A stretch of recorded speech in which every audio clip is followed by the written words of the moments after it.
We're in October. Does that mean fall's here? Is that technically what that means? No, I mean, fall's already here.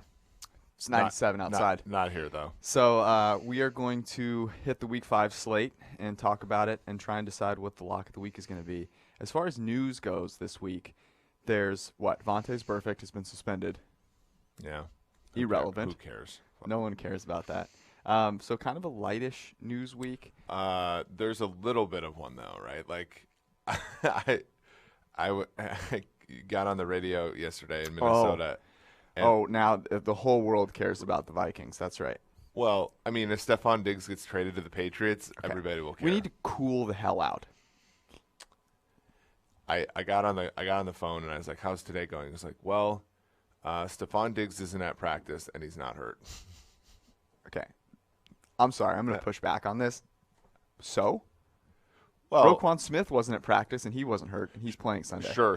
You're absolutely right. I mean, but the thing is, I'm not saying Diggs isn't playing Sunday. What I'm saying is like Kirk Cousins apologized to one of his wide receivers for not throwing him the ball on a radio show, and then the other wide receiver is just like, here's the thing. For you to be news relevant, your team has to matter. Matter. That's a good point. It would be cool to see Stephon Diggs play with a quarterback that is decent, though. That'd be kind of fun. He did actually. He played with Case Keenum during Case Keenum's career. Right, I'm talking about like a good quarterback. Like this year. Oh, I see. Yeah. That'd be fun. Okay, so that was news. Do you want to just jump in? I mean, I really don't think I don't want to talk about Vontae's Burfict. Well, and the people don't want. We have a great story from the Cincy Y at the end. It's going to be great. And I think I just want to get there. And so the football people, you'll get the football now, and the people who want the real entertainment wait till the end. Stay for later. Because it's glorious. So as we do every week, we are going to debate and try and pick our favorite lock of the week because it's a sure thing. We're actually after picking the Falcons week 1 have gone 3 straight, which is great because we are donating to charity. That's right. All of our winnings on the lock of the week, and so far, we've made some nice contributions. Yeah, I got it actually right now. By each of us. You can check it out. I think I've pinned it on my Twitter, so you can find the places we're donating. You can donate to one of those, or you can pick your own. But I encourage you to do so. It's a good thing. There's a lot of good causes out there. And while you're sitting on your couch or laying on the floor screaming and crying about some random game going one way or the other, know in the back of your mind you might be doing something good for someone. It's always nice. Yep. All right, let's get it going. Thursday night tonight, Seahawks-Rams. We talked about this on Sunday when we were, kind of debating where we thought the line would end up. And this has now happened to me 2 straight weeks. So I'm a little bit on tilt because I thought the Cardinals might be a value, getting 5 and maybe they close a little higher at home against the Seahawks. Greenline said, nope, you're an idiot. Right, our model like the Seahawks there. Seahawks, waxed them. Out. Yeah. And then I see this game, and I go, look, I think that the Rams probably favored by a point and a half. Seahawks are favored, and our model actually thinks they should maybe be favored by a half point more or so. So am I the idiot? I don't think so. I mean, the market movement here is very much inconsequential, right? There's obviously 0, only 2 out of every 256 games basically it lands on 0. And it did Rams were -1 and now they were all the way out to +2. That's meaningless movement. You're talking about a few percentage points here. Basically where our model stands is just we like the Seahawks at home, but by less than home field advantage. We know Seattle has probably a 3.5-4 point home field advantage. We like them by 2. So this is very an even game, right? And you talked about this stuff on the podcast, on Sunday night. There are real reasons to fade the Rams here. They played a ton of plays the other day. It's basically a 3 days rest. They played a ton of plays in the 4 o'clock game, Mm-hmm. and I know the Seattle also played the 4 o'clock game, but it's there's not way less stressful, that's for sure. Not trivial rest, and so there's reasons here. Now there are other reasons to fade the Seahawks. The one we talked about the other day, which is that they're playing base defense. If you're going to play base defense against the Cardinals, you're going to play base defense against the Rams, right? And the idea that Cooper Kupp lined up on Michael Kendricks in the slot just should terrify Seahawks fans. So I don't know, man. I like the fact that sometimes these things go against our intuition and it causes us to think a little bit. But I don't like the fact that both of us were were wrong about this game on Sunday night, which is interesting. It didn't stop me from investing. I saw the Rams with a pick, and I was like, so here's what it comes down to in my mind. So if I said, hey, which is the better team? I don't think it's a question at all. The Rams are the better team. Yeah. They have the better coach. They have the better every part of the team, with one exception, and that is quarterback. Russell Wilson is without a doubt an elite quarterback. He's a top 5 guy. He has a 120, 130 pass rating from a clean pocket. He has a 100 pass rating from when he's under pressure, 125 from a clean pocket. He's making big-time throws at like 4 times the rate that he's making turnover-worthy plays. He's fantastic. And the Rams, on the other hand, Jared Goff has been really not good. So bad, in fact, that the Rams are averaging a lower EPA per pass play than per run play, which is absolutely horrific. And a lot of that is turnovers, right? Because those, yes, but yeah, that's part of being horrific. Yeah. When you're making a turnover-worthy play 5% of your plays, that's not good. For sure, yeah. So it comes down to this: what do we trust more? Do we trust the quarterback or the overall strength of the team? Because, the Seahawks are a good team, but this bet is solely on Russell Wilson if you're taking the Seahawks. And the Seahawks do a lot to try to neuter the best player on their team, and that's the difficulty here. If we run were too much. If we were confident that Seattle was going to open things up, and maybe they will because they're facing a divisional foe. We know last year they covered both games against the Rams. They were very Rams were huge favorites, but very competitive here. One thing that we did get right about Sunday night, we talked about the total, and this total really hasn't moved much. We're talking about 49.5. This is a very high total. We know both offenses are good, but on a 3 days rest, the question is okay, which caves quicker? Is it the defenses? Are they going to be more tired? Or is it going to be the offenses? Seeing a game like this, division games generally play closer to the vest. Are the Seahawks going to run more to sort of try to establish their identity? Are the Rams going to run more now? Are the Rams going to run more because Jared Goff, they clearly don't want to get into these like track meets with these teams because Goff has become more exposed of late. Our model likes the under here. 49.5. 49.5. I do think that's a little bit high, but unders always scare me, especially on Thursday Night Football. You don't know necessarily, what to make necessarily of like the spot. Yeah, I think back to what maybe was one of the most entertaining games last season, which was a Thursday night game, Rams at home against the Vikings, and that was an absolute track meet. In fact, Cooper Kupp was roasting linebackers in that game as well. Yep. Poor Anthony Barr, may he rest in peace. So, look, I thought the Rams were going to be the side. Our model thinks, nope, if you're going to go one side, go the Seahawks. We're not going to take the under. So I don't think we're going to pick this game. Yeah. But this is a really fascinating game. Who do you think wins this game? Because the line is basically, right. The point where picking the winner is, I think, an interesting question. Yeah. I have a really hard time picking Seattle here. Same. Somebody asked on the comments here, is the lock of the week the one with the highest probability? We are picking among games that we have a high probability with, but we are not necessarily always taking the highest probability via green line, just because, again, blindly betting a model is not something we're into. But okay, so that was. What do you think? Also, when you get content. Yeah. So, do you? I see the Rams putting it together a little bit here. I also see, honestly, I think the Tampa Bay offense is very, very good and did a great job of exploiting some things that Seattle's not going to be able to. Yeah. And I think the Rams are a good defense. We saw that against Cleveland. We saw that early in the season. Marcus Peters, though, is he actually going to play? Yeah, no, he came out of concussion protocol, I believe. And so the Rams have the goods defensively. Seattle, I just don't know. Seattle, again, seems like a team to me that's like a very, very souped-up version of Minnesota in the sense that they can beat the crap teams. And against the good teams, a lot of their deficiencies, especially well-coached teams, I don't know if they're going to be able to pull off the kind of stuff that they can pull off against the Cardinals, for example.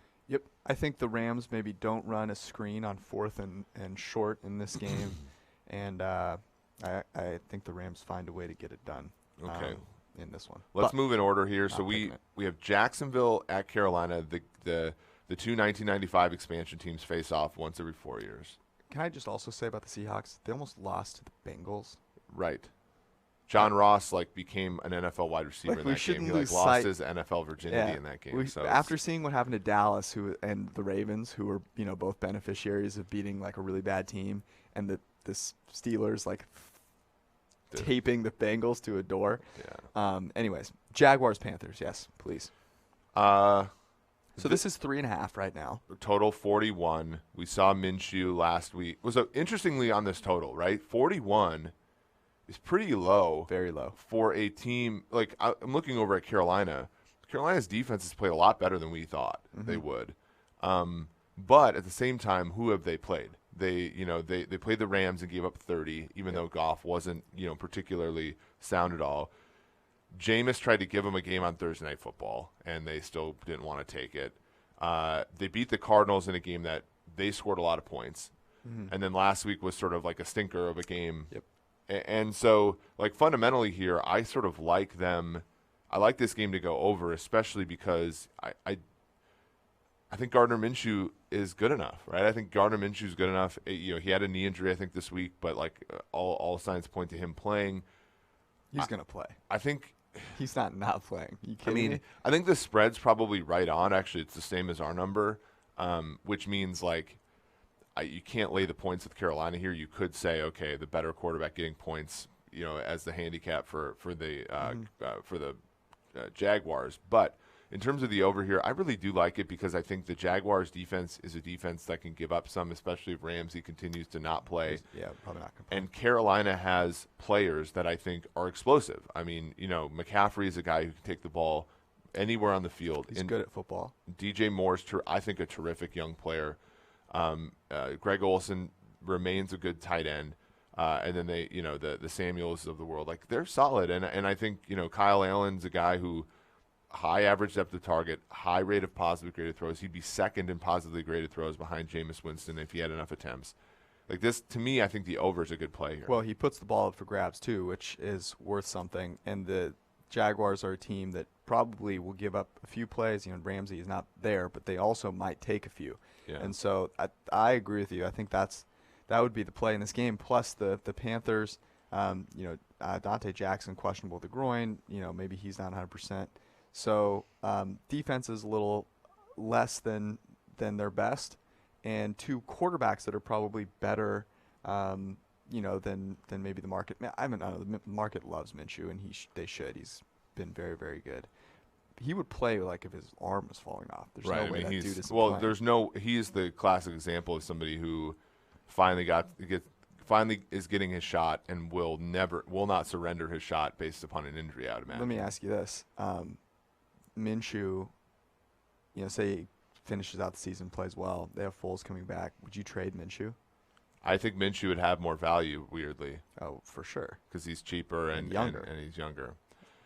Yeah, that's a good question. If you're the Jaguars, you have to consider it because the Foles thing. I think Foles would Foles seems like just a gracious person who would handle the whole thing well.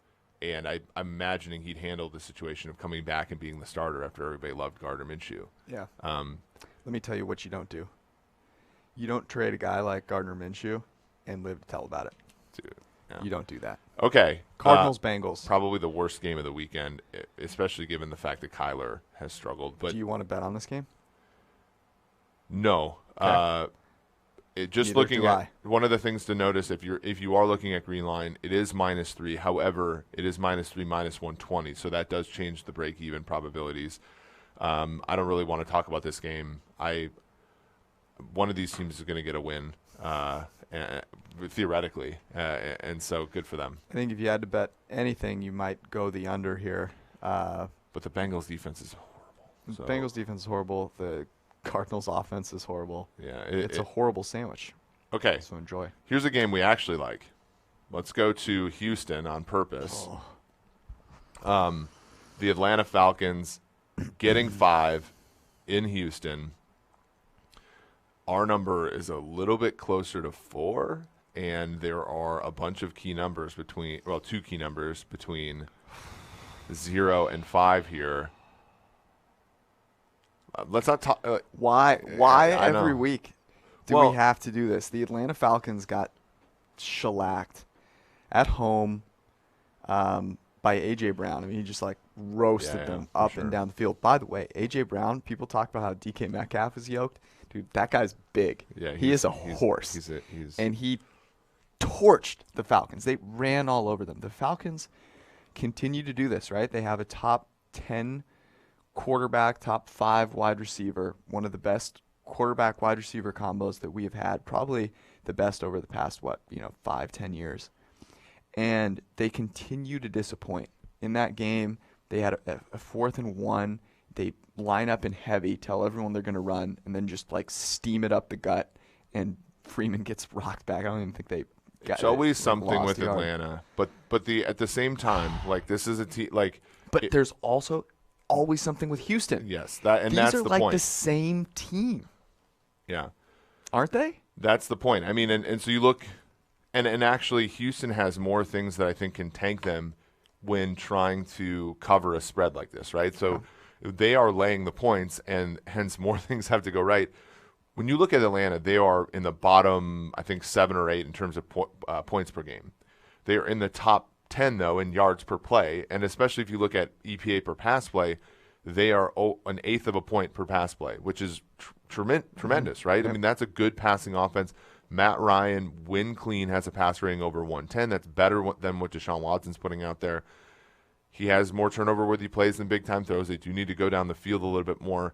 But you look at Houston, and I think a couple of things are true. Houston's the best team in that division and still not very good. Mm-hmm. And it starts with the fact that Deshaun Watson just simply invites too much pressure. That offense just allows the other team to dictate what they do too much. And that is, in some sense, that's the difficulty here. Because I do think there's a situation where Watson and the Texans blow out the Falcons. Yeah, everything clicks. The pass rush for the Falcons, which has actually been pretty good, doesn't get to Watson, and the cornerbacks for the Falcons just get obliterated by those receivers. Mm-hmm. However, those receivers are a little banged up. Falcons do have a decent pass rush, and Watson has run his way into sacks and pressure more than anybody this season, other than I was going to say Christian Ponder, Kirk Cousins. And I'm here for that. Yeah, other than Kirk Cousins as full-time players. So I like Atlanta here. And, again, this is one of those things where you just have to avoid recency bias and avoid some of the noise. And I know the Falcons come with a lot of noise. So it's a lot tough. Of garbage, a lot of trash. Yeah. Here's the thing.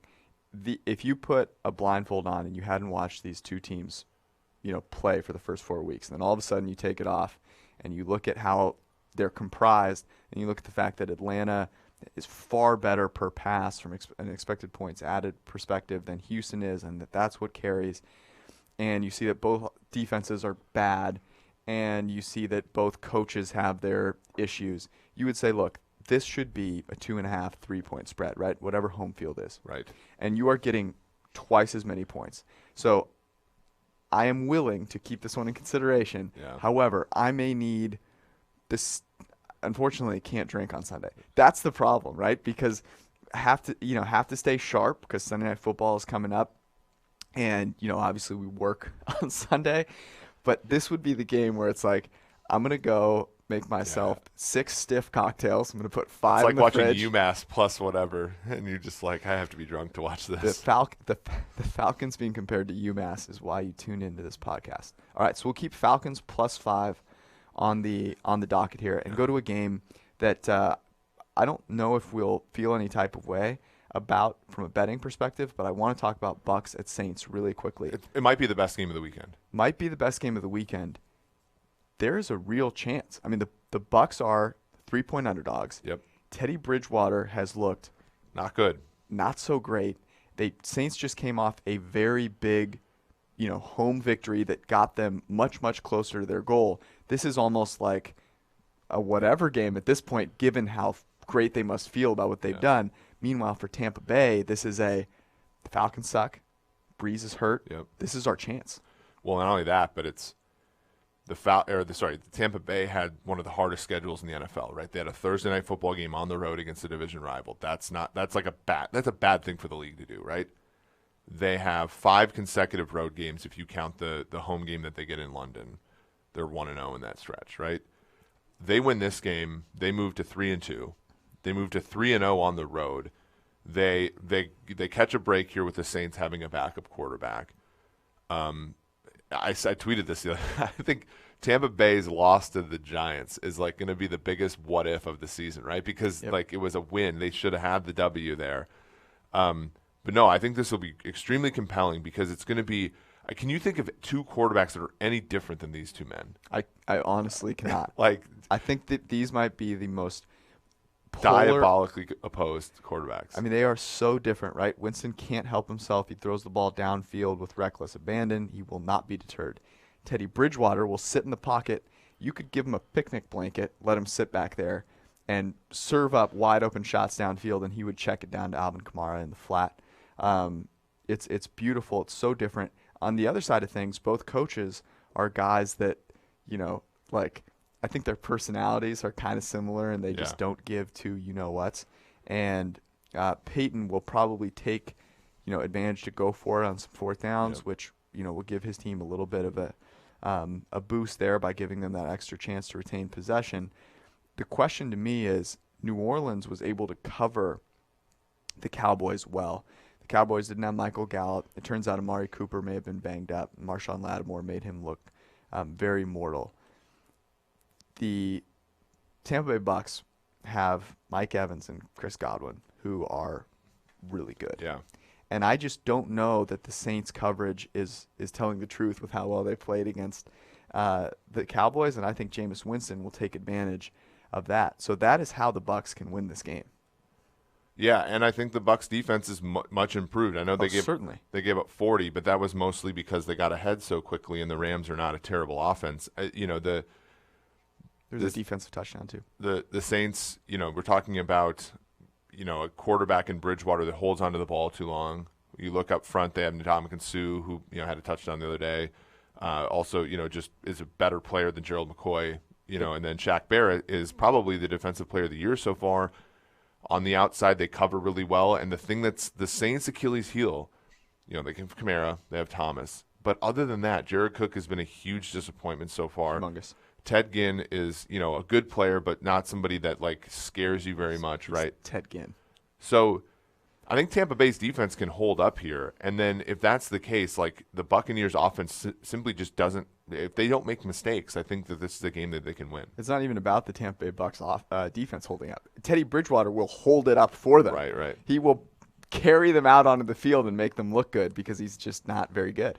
So that is going to be a fascinating game. I got to be honest with you. This is the second game where I think the underdog has a very good chance to win. Yeah, I think they could win outright. And home field advantage so far in the NFL, it's pretty noisy, but home field advantage is not carried so far. So, as much as we sort of continue to do that in our handicap, just know that road teams for whatever reason, maybe it's because of the more reviews, right? We know ref bias is the main reason for home field advantage, but also travel.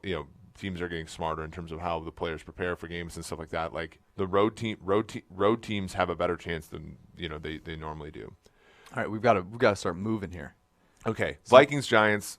You don't really want a side of this game, do you? I mean, if you are betting this game based upon just gut feels and no modeling, this is a Vikings or pass, right? Because this is a classic game where the Vikings rookie quarterback, terrible team. Dalvin Cook runs for they use up all of Dalvin Cook's yards in this game, and they win handily, just like they did against Oakland and against Atlanta. So this is an unsatisfying game if you're a Vikes fan, and it will be unsatisfying if you're a Giants fan, I think.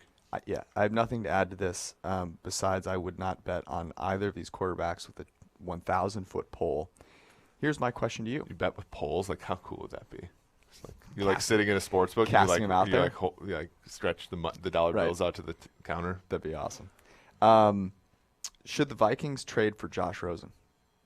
Yeah, I heard this. I heard of course this they take should. on ESPN. Anything that can provide hope to that franchise, they're they should the do. Same quarterback. One costs a lot less. By the way, it looks as though, yes, true. It looks as though Saquon is close to coming back, and I want to stress how impressive that is that he's such a physical freak that he has a high ankle sprain. We were just out there in the office, and people are complaining about, like, they played basketball 3 weeks ago and their knees still haven't recovered. Right. Someone's got a partially torn Achilles when really it's like their calf's a little sore from having run for the first time in like 15 years. Meanwhile, Saquon Barkley has an injury that sidelines people for months, and the dude's cutting and running after 2 weeks. But it also stresses that he understands how much better this team has gotten now that they have a decent quarterback and how excited the Giants franchise is. And he wants to make sure that he is not overlooked, which is honestly indicative of like Wayne Gallman going out there and like people thinking he looks like Saquon Barkley, which is absolutely hilarious. Well, and if you're an AFC, it's even more the case. But this NFL has never been flatter. Dude, the AFC is so bad. Right. I mean, the AFC is very top heavy. All right. But anyway, okay. Speaking of the AFC, the Oakland Raiders in London, they're getting 5.5 points to Chase Daniels, and the Chicago Bears. Chase Daniel, 114 pass rating from a clean pocket. Did not make a turnover-worthy play. Was an absolute maestro. He was great, and he ran an offense that has only been proven to be very, very good, as evidenced by what Andy Reid has done for his entire career. Mitch Trubisky made it look absolutely horrific. So I don't think there's any question that the Bears have upgraded a quarterback. The question is, have they upgraded enough to now become a team where it's like, oh, we thought about them so poorly because their quarterback was bad, but now they have a quarterback that's leveraging the offense and they're good? Or is it, hey, he's just a replacement level quarterback and like, let's just get over it? Yeah, the numbers moved out, started near 4.5, and then people started to realize that Daniel is just every bit as good as Trubisky, if not better. And so it's moved out a little bit. Chicago favored by 5.5. We don't really have a lean there. If you look though at the total, we're talking about 40.5, right? And I know Chicago's games have played under all season, right? The opening day until last week, it was under city for them. That being said, I think this is a similar game that we saw on Monday Night Football 2 weeks ago, where the total is sitting at 41-42. There's a bad team, and then the Bears, and the bad team has a bad defense, much like Washington did. Right. And Derek Carr prone to turnovers. This could be a game, and Derek Carr is very much like this, where the Bears get out in front like by 4 touchdowns. Derek Carr tries to salvage some of his, respectability, and they, get this over here. I think that if you're going to bet this game, I think the over is probably the way to go. That being said, it's always hard when like one of the two defenses can completely shut down an offense, and then you're praying that one of the other team, the good team, does it all by themselves. So not a whole lot here from a betting perspective. Bears are probably going to move to 4-1, which, if you have an under ticket, like you're sort of hoping that sort of things regress as the season goes along. But, we've seen that happen before, Carolina, for example, last year. So there are some unders that we have some value on, and that, as you said, is just terrifying and awful. But here you have a very low total, and Daniel, who looked so good, is a guy that's going to give the other team some chances too. It's not like he's Tom Brady out here or Aaron Rodgers. Right. So I would anticipate that this is an opportunity the Bears are going to try and put up points. Nagy does not enjoy hearing that he has this like terrible offense when Andy Reid is over there putting up thousands of points. Yeah. So, and Matt Nagy is very good. You're talking about receivers wide open everywhere on the field. Everywhere. I actually want to keep this one in the running. So we've got the Falcons +5, and I want the Bears Raiders over. Eagles, Jets, absolute disaster. Let me ask you this question, though. The Eagles, when I go back to 2017, which is similar to this year, we talked about this the other day. Like, the quarterbacking is just not as good. Yep. But that was a year where teams just big favorites covered because they were so much better, and there was value on underdogs. Now, short underdogs, yep. I'm certainly not saying that the Jets, right, they don't qualify. They are a big underdog. The Eagles are a big favorite. The Eagles were one of those teams in 2017. They covered every week, it seemed like. And can they get back there? I don't think their defense is good enough. like if granted, they're going to win this game, I think, and by a decent margin. They're going to comfortably win this game. But we've seen this, like their defense was not good enough the other night. Like they got luck. They luck boxed into whatever, situation they had against Green Bay. Week 1 against Washington, they won, but Washington backdoored them at the end. Luke Falk, not very good, right? This is not, and if he starts the game, this is going to be a tough one for the Jets. But this is a situation. This is why I have a hard time laying a $1.10 to win $1 on something where the incentives are just simply not aligned, right? There's no incentive for Philadelphia to win this game by 2 touchdowns other than to cover the spread, and they don't care about that. So they need to get healthy is what they need. And this is a game to get healthy. You're home. The other team's battered and bruised. Luke Falk has 0 big-time throws. Oh, they're an absolute disaster. You're not betting on this game unless you're taking the Eagles. But the Eagles needing to get they just need to get through this game, right? They don't need to blow anyone out. Carson Wentz, highest graded quarterback in the NFL. And it kind of flying under the radar because the team hasn't been 12 drops by his receivers. Yeah. How many quarterbacks are you taking over Carson Wentz right now if you had to win a game? Brady, Breeze, Mahomes, Rivers. Really? Yeah. Wow. You're taking Phillip Rivers over Carson Wentz? I am. You're kidding me. Rivers has You're the highest. taking Phillip Rivers over Carson Wentz? Yes. I like Carson Wentz a lot. I'm just saying, like, I'm taking him. What? What's wrong with Phillip Rivers? I mean, nothing. But, you need to win one game, and you're going to take Phillip the Statue Rivers over Carson Wentz? I think so right now. Yeah. Wow. That's a disagreement we have, I guess. But I think it's an interesting one. So I would take obviously Brady and Mahomes, no doubt about it. I would think about Breeze. I think I'd probably go with Breeze. The thing with Wentz is that he offers the potential to just make plays that Breeze isn't going to make. Mm-hmm. He's got that Mahomes-ishness to him that allows him to make that. I'm not taking Aaron Rodgers. I'm not taking Dak Prescott. A lot of Philly fans would take Nick Foles. Too soon. Here's the one that I think is interesting: Russell Wilson or Carson Wentz. If you had to win one. I missed out on Wilson. I'd take Wilson. If I had the free will to use Russell Wilson, he's better than Wentz. Wentz is great. But so the correct way of ranking this is Mahomes, Brady, Wilson, Wentz. And no Gardner Minshew, huh? You're already. Yeah, no. I think it's a legitimately interesting conversation, though. Yeah. No, it's great. And Rivers just played the Dolphins. You, flag football quarterback savant, could look good against the Dolphins.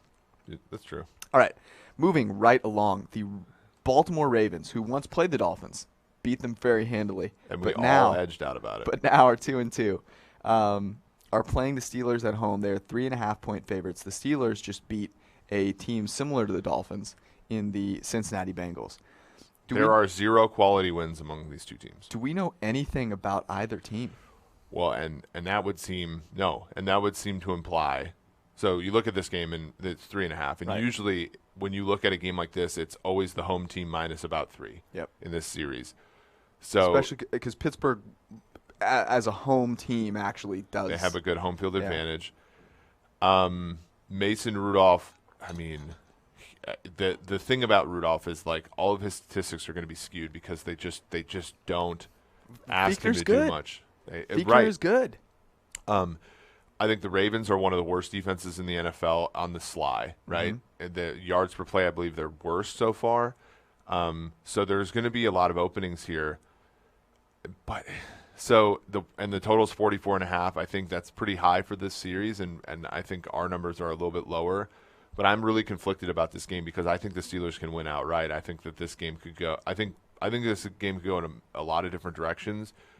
I don't know anything definitively. I'm not really really gung ho about a side here. Yeah. Here's the sneaky thing: the Ravens' defense has not been good at all, and the Steelers playing at home gives at least the possibility of Mason Rudolph reaching the upper levels of his distribution in terms of play.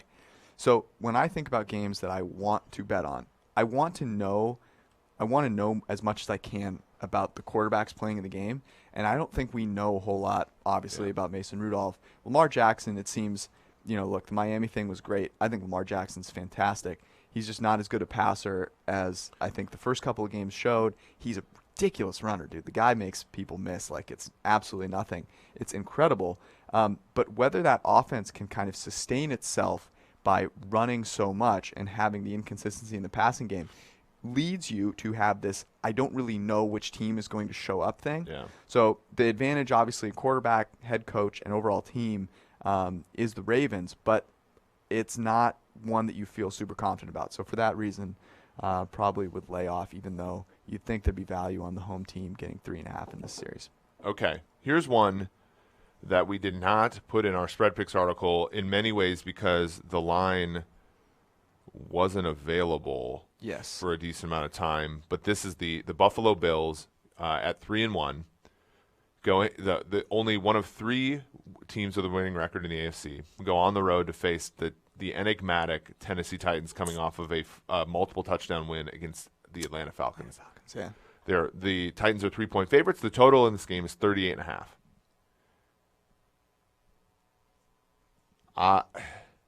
Yeah. You're just gonna stop by telling. Well, I just think I think the numbers. Which one do you like more? Because I think obviously there's the side. This side, which is the Titans, just being favored by 3 there. The Bills are a decent team, but I don't think there's any reason to believe they're better than the Titans. Here's my issue with this, is I think Marcus Mariota is not a good quarterback. And I think that the Buffalo Bills, despite emptying the tank to stop Tom Brady, did stop Tom Brady. Yeah. And if they can stop Tom Brady, even at home, they should be able to stop Marcus Mariota on the road. And Marcus Mariota is one of those guys where, against a Falcons team that can't tie its shoes, I can see him doing well, right? I can see A.J. Brown getting loose. But against the Buffalo Bills team that actually is buttoned up, that would concern me a little bit. So, but what are the 2 outcomes? So there's 2 outcomes I see in this game where where Mariota is horrible, and the over never hits in those situations. But the Titans side, the Titans can still cover 3 points if Mariota's horrible. You see what I'm saying? Like I think Mariota can be awful in this game. Derrick Henry run all over the place, and the Bills side with Matt Barkley / Josh Allen can turn the ball like Brady was absolutely dreadful the other day. The Patriots offense was bad. Yeah, but the Patriots defense is amazing. Right, but the Titans defense is not as good as the Patriots defense, but it's good enough to take advantage of the Bills when they are acting out. The Bills wins are against the Giants, who have a horrible defense, the Bengals, who have a horrible defense, and they only put up 17 points or whatever, like 20 points in that game, whatever it was, 21. And they have a win against the Jets in which they scored 17 points, and the Jets are awful. Yeah, so the Jets are terrible. So all right, I'm with you. I think the Titans side is a better play here. Is this line available anywhere?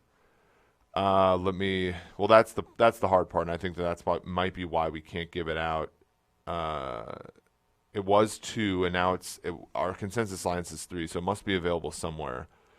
All right, you're going to search for that, and I'm going to get us through this next game because we need to hustle here. The Patriots played the Redskins. The Patriots are going to win this game. The Redskins are an absolute disaster. What I'm curious about is whether Tom Brady manages to get himself back on the wagon against this vaunted Redskins defense.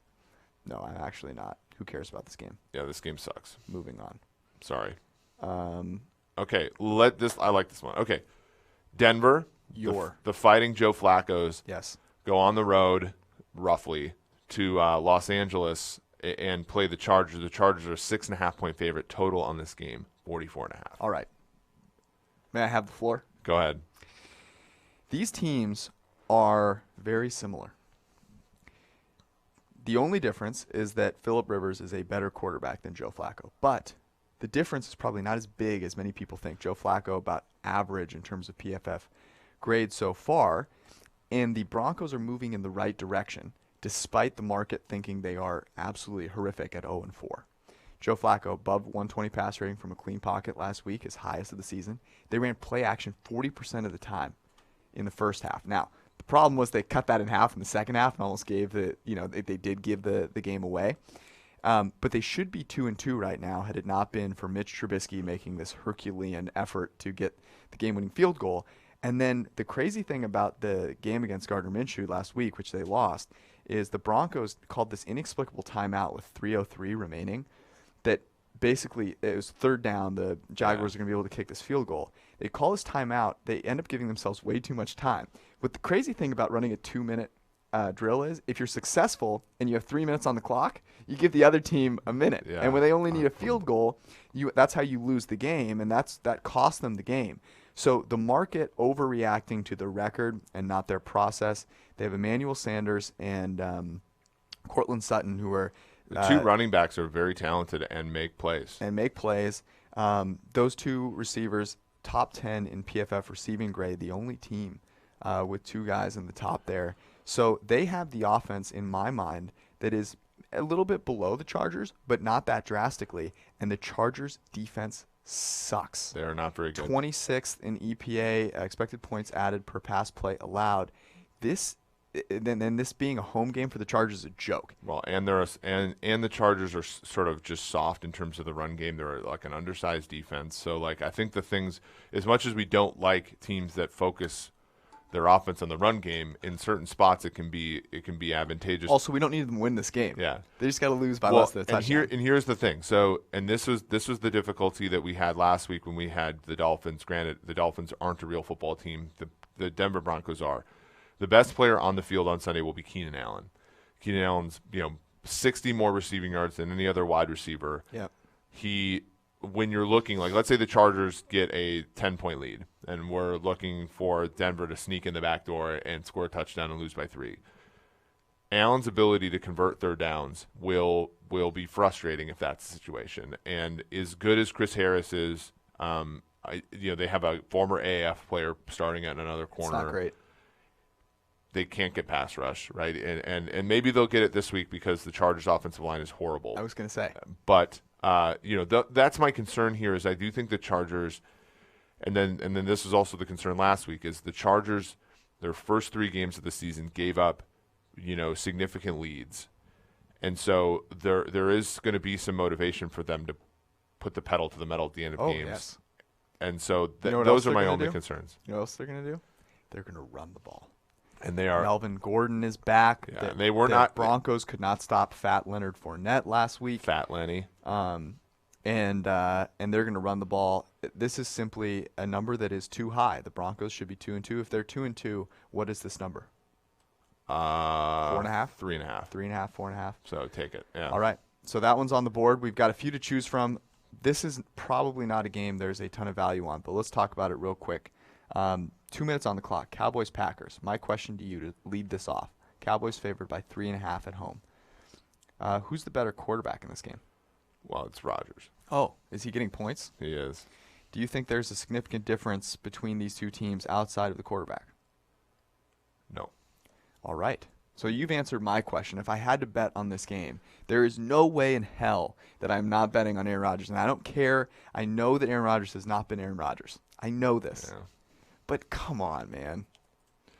Well, and he's had some of his best performances in, Jerry World. I just can't. This is the worst thing for someone that believes in math as strongly as I do to say, but I cannot get out of my mind that game-winning drive against Dallas in Dallas the last time they played there. And the previous year where he, in the playoffs, stole their thunder as well. The issue here is Devontae Adams is probably not going to play, and he is probably the best receiver on either team. Rodgers, I think Rodgers' clear issue is that he does not have respect for the receivers that are not named Adams on the team. Yep. So can I throw out a couple of things, though? What's that? I'm more worried about the Cowboys' injuries. Tyron Smith. Yeah. Remember what happened when he didn't play? play? They have good edge players for the Packers. Tyron Smith didn't play last year, and the Falcons put the SWAT team on Dak Prescott. Michael Gallup hurt. Amari Cooper turns out is hurt. Lyle Collins questionable. DeMarcus Lawrence questionable. That was a physical game against the New Orleans Saints.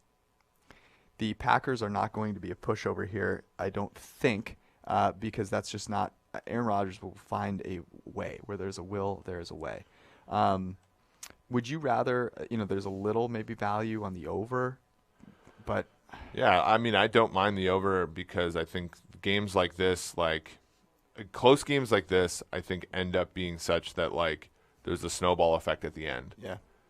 That being said, I could see, I could also see it being low scoring because both defenses are pretty good. So, I don't, I'm not going to bet this game. Consider this one. Yeah. This Sunday night game, a game that looked good on paper before the season, and now Jacoby Brissett is going into Kansas City, a team that, they whooped the Colts back in pretty badly in January, and they're 11-point favorites. How many points do you think the Chiefs put up in this game? It looks like the weather's going to be okay. I think the Chiefs put up 35. I think they score 50. They have enough. I think they score 50. They man. score. The Colts defense is bad, man. They score a first quarter point for the first time since week 1. The Colts have allowed more yards to tight ends than any other defense. Travis Kelce ripped them up in the playoffs last year. He's going to rip them up here. There's a narrative that the Chiefs did not play well in Detroit. It was the first game in Mahomes' career in the regular season that he did not complete a pass 20-plus yards downfield. Ironically, he didn't do so against the Colts in the playoffs. It was the only other game where that didn't happen. Remember how bad that weather was. Right. So I think there's going to be some impetus for him to get back on the good side of things this week. The Colts defense, which was pretty good at bending but not breaking last year, has gotten way worse at that. They're allowing far more 15-plus yard plays. Honestly, it's the Brissett and the run game that have kept their defense. Kept them going. Yeah. So, I mean, Patrick Mahomes he's got a 130 pass rating from a clean pocket. He's making, 5 times as many big-time throws as turnover-worthy plays, and he's not even playing as well as he probably could be. Missing a couple of guys downfield in that Detroit game. There's no way I'm betting the Colts even getting 11 points. I think you are paying a premium to bet Kansas City, and yes, so absolutely. And so I wouldn't advise doing either side because the Chiefs are a team where you really, really like Detroit last week. You really have to have a case to bet the other side, and I just don't see that here. We have seen 56.5 is what appears on the consensus, but I see 56 some places and juiced under. 56 is sort of a key number because it's like the 8 touchdowns or whatever. But do you have any desire, even though we don't necessarily shade the over? Do you have a desire to bet the over here?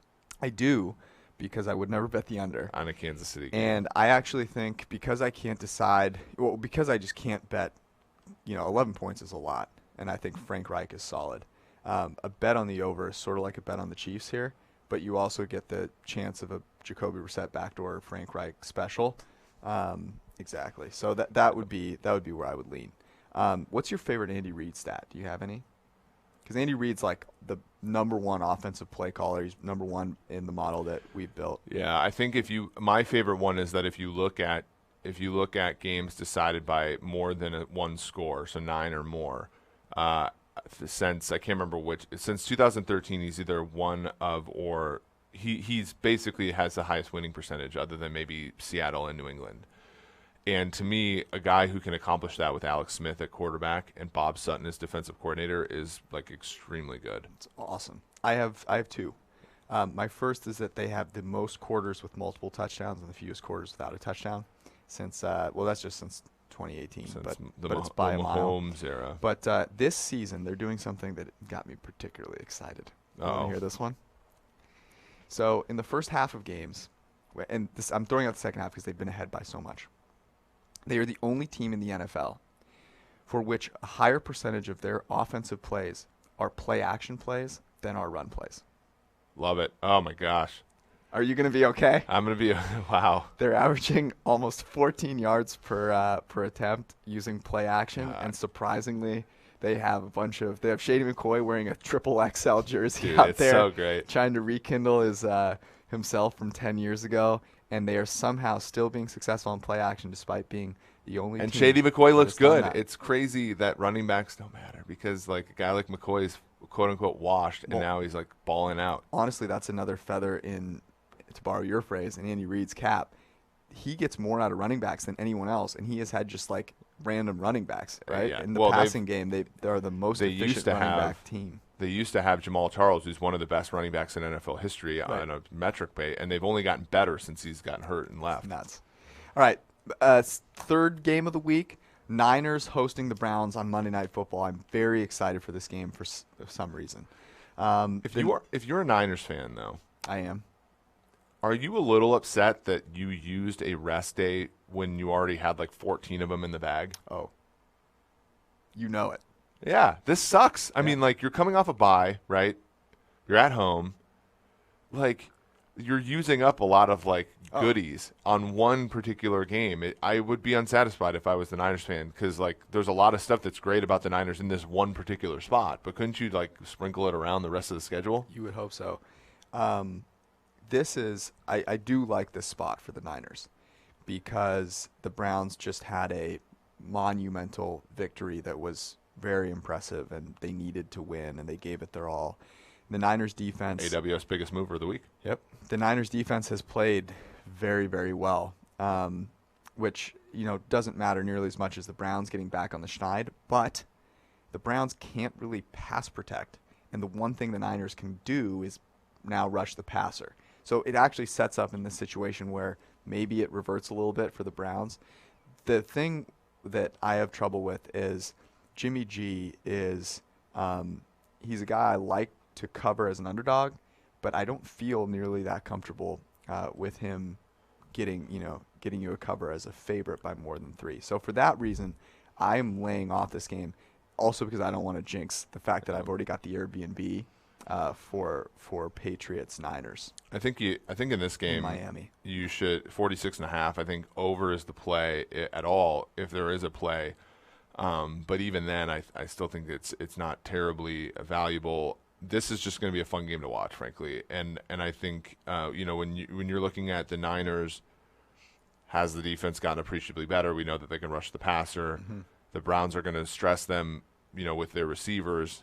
And also Nick Chubb in the run game is really freaking good. Dude, Nick Chubb is amazing. He's like probably the best back in the league right now. And then Saquon's hurt, so yeah. And if you're the Niners, offensively, is Jimmy G going to continue? Because the Browns defense is pretty good, especially if they get some of their players back. This is just going to be a game where you're going to find out a lot about these two teams. And well, Boog will tell you about them.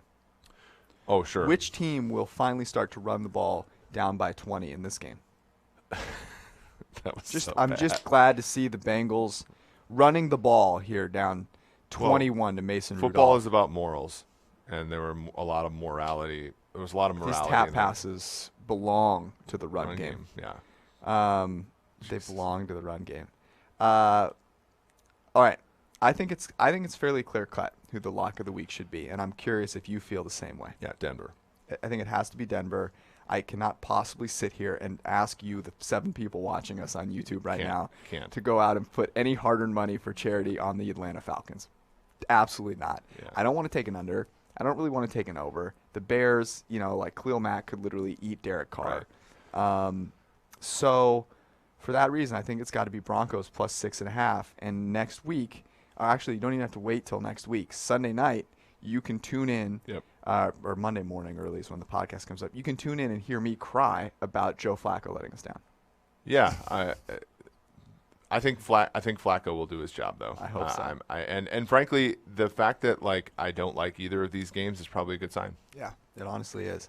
Okay, we have one thing that we've got to get to. We have a public service announcement. We have to talk about it because we have a story from the right outside Cincy Y that absolutely has to be discussed, and I cannot wait. So we've seen some crazy stuff happen in the gym. We have. Happen in the locker room. But we happened upon something in the park here in Cincinnati, which I honestly have not seen since I was living in Los Angeles and was walking down by the Santa Monica Boardwalk.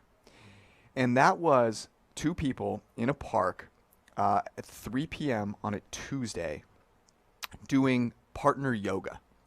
Now, I'm not talking about yoga side by side. I'm not talking about meditating next to each other. I'm talking about, and I'm blanking on the name of it, but there's an actual name for it. But it's the yoga where you're doing it with each other, for lack of a better term. So we walk up on this poor guy laying on the ground, legs in the air, holding his partner, a female, up in the air on his heels. And we are excited. I think both of us were like in stunned silence for just making 30 fun seconds. of this. I mean, it's amazing. They're in the middle of a park at 3 p.m. on a Tuesday, right next to like the kiddie area. Absolutely amazing. She dismounts as we're walking by. She's probably got 15 pounds on the guy, and he's laying on the ground, and she starts like telling him what he did wrong. It was the most beautiful thing that I have seen. There was a woman who was like a security guard for the park, just standing there standing watching there them watching. and like nodding the whole time. So this gets me to the question, which is this had some soul searching on both of our parts. what is the most pathetic, awful, humiliating thing that you have willfully done for a significant other, or the attempt at making them a significant other? Well, I think mine will always top yours, so I would say you go first. Oh no, you go first, because I'm still I'm trying. I have to have done something really bad. Yeah, I mean, growing up sort of like a weird, dorky kid, I did not have anything figured out, and I still don't for quite some time. I will say that attending hip-hop dance lessons as a high schooler trying to woo a female was probably my low. Yeah. So amazing. And can you imagine the amount of self-confidence it takes, the amount of humility it takes to admit that? But yeah, I did it. I'm so glad you did. I honestly wish I had something worse. No, you don't. In high school, I went on a hike. I've never gone on a hike before and never will again. But something that I did for the girl that currently dates me for some unknown reason. Yeah. She is far. Hi, Sam. Yeah, Sam out levels me by a good bit. But when I was trying to convince her that I was a normal human being, I believe I brought her breakfast, like a breakfast burrito from a place I knew she liked, and left it at her door at like 6 a.m. when I knew she had a test that day or something. And yeah. I mean, I knew it was pathetic. That's pretty tame, but at the same time, it's also like, did you put like to Sam from George, or did you do something at the very least, I didn't put some corny, you know what message. I pretended it wasn't me for a very long time. I didn't knock on the door with flowers. How is that not dangerous though? Like if it was some creeper guy that's been stalking her burrito eating tendencies. Yeah. Could she? Well, she thought it was me. Okay. Texted me. I denied very vociferously. Sure. But yeah. Well, so hip hop wins, I think. Neither one of us have done yoga in the park to the lack of amazement of our partner. So that's to me that's 2 sigma below what hip hop dance lessons when you're a 16-year-old virgin. The best thing we could have done is gone. I need a video of this. The best thing we could have done is gone up next to them. You laid down and me start lecturing you on. All right, that's our show this week. I want to play something for you as we go out, though. I don't know if the people will be able to hear this, but The Ringer posted a little Pat Mahomes song. You should go check it out. It's on The Ringer's Twitter. It's a Take Me Home Pat Mahomes version, and I'm going to let you play it out to this because you should be stoked about your Chiefs. We'll see you guys on Sunday night, Monday morning. Enjoy Week 5.